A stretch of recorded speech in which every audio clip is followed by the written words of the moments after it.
जय हिंद। मैं अमन प्रताप सिंह, आपका अपना YouTube चैनल अमन कोचिंग सेंटर में स्वागत है। आज के इस वीडियो में हम आपको निर्देशांक ज्यामिति में जो दूरी का सूत्र होता है उसके बारे में बात करेंगे। यानी वो जो दूरी का सूत्र होता है उसको प्रूफ किया जाएगा व निगमन किया जाएगा। इसलिए आप लोग इस वीडियो के अंत तक बने रहिएगा। ध्यान दीजिए कि एक मुद्दे पर कैसे कैसे कहानी हो रहा है, ठीक है।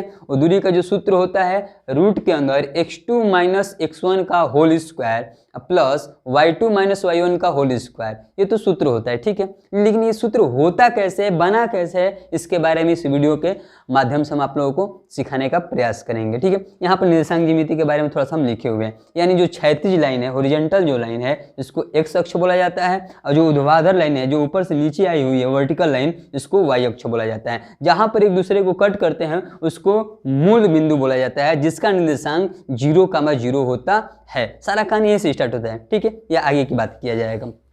मान लीजिए कि हमारे पास दो बिंदु दिए गए हैं और दोनों बिंदु के निर्देशांक दिए गए हैं और उन दोनों बिंदुओं के बीच की दूरी हमें बताना है। चलिए मान लेते हैं कि वो बिंदु हमारा A है और एक क्या है बाबू, B है। एक A है और एक क्या हमारा B है। A का जो निर्देशांक है x1 कामा y1 मान लेते हैं। अब जो सेकेंड यानी बिंदु B है उसको x2 कामा y2 मान लेते हैं। और A और B के बीच की हमें क्या निकालना है बाबू, दूरी निकालना है। इसके लिए हमें सूत्र बनाना होगा और इसी के माध्यम से हम सूत्र बनाएंगे।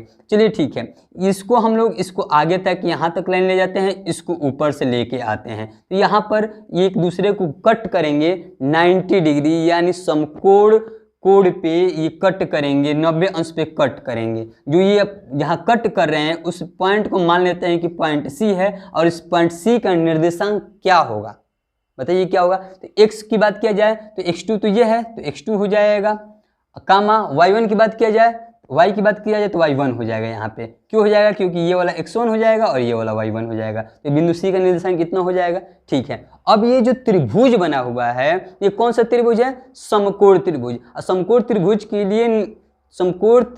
के लिए ही पाइथागोरस ने एक नियम दिया था, जिसे पाइथागोरस का नियम कहते हैं। और उनका कहना था कि कर्ण का स्क्वायर बराबर लंब का स्क्वायर प्लस आधार का स्क्वायर। तो कर्ण क्या है बाबू, हमारा AB है, यानी इसी का हमें दूरी निकालना है। तो कर्ण के स्क्वायर बराबर आधार के स्क्वायर। आधार क्या है बाबू, AC का स्क्वायर, और प्लस लंब क्या है बाबू, CB का स्क्वायर, CB का स्क्वायर। इसी के माध्यम से हम लोग सॉल्व कर देंगे, कहानी हम लोगों का रिजल्ट हम लोगों के पास हो जाएगा, ठीक है।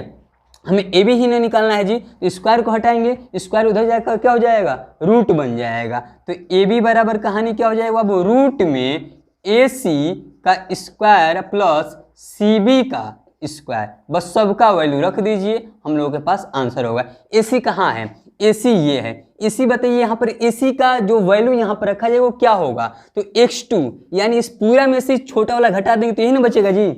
इस यानी यहाँ तक क्या है हमारा x2 है, यहाँ तक x2 है, और ये हमारा क्या है बाबू, x1 है। इस पूरा में से इसको माइनस कर देंगे तो ये बचेगा, और यही हमें बचाना है क्योंकि यही AC है हम लोगों का। तो क्या हो जाएगा, x2 माइनस x1 का होल स्क्वायर प्लस है तो बाबू प्लस CB क्या है, ये है। यानी यहाँ से हम लोग इसके बारे में बात किया जाए, यहाँ पर y2 है और यहाँ पर बात किया जाए तो यहाँ पर y1 है। y2 और y1 के बीच की दूरी निकालना है, तो यहाँ से लेकर यहाँ तक ना y2 है, इसमें से इसको हम लोग माइनस कर दें तो ये बच जाएगा। यानी इसका रिजल्ट क्या हो जाएगा बाबू, y2 माइनस y1 का होल स्क्वायर, और यही हमारा सूत्र होता है, ठीक है। आशा करते हैं आप लोगों को ये मुद्दा समझ में आया होगा, और ऐसे ही वीडियो को देखने के लिए हमारे चैनल को लाइक सब्सक्राइब से जरूर करें। धन्यवाद।